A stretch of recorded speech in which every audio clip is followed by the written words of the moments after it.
experience ko na to see myself on the big screen and to be a part of such an incredible project directed by, of course, Direk Irene with such a stellar cast.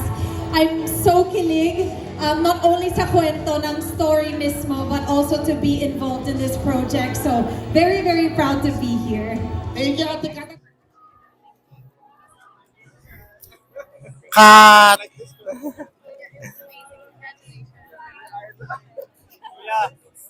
Kat, you've been so emotional. Oo, ang ganda talaga ng pelikula. And it's my first time seeing it din. So to see nabuo yung kwento, and ang ganda talaga ng writing. I'm so in awe of Direk Irene. Grabe to be written and directed by her. Grabe yung talent niya.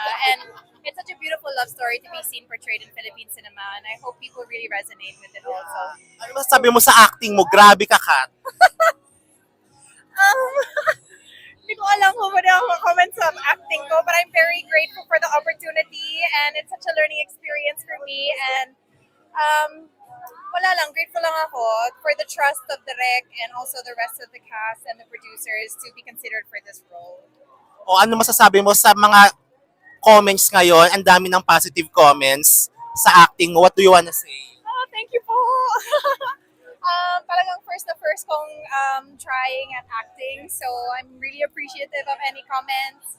And also open to feedback din naman since newbie talaga ako. Pero sobrang grateful ako sa experience, to be working with such professional, incredible, talented people. I feel very blessed. Thank you po.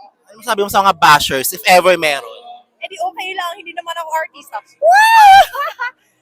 But ano naman, I really wanted to give my role justice and if it's detracted from the experience of the kwento, the rest of the cast and the story is beautiful as it is. So at least nanood kayo. Thank you. Thanks, Kat.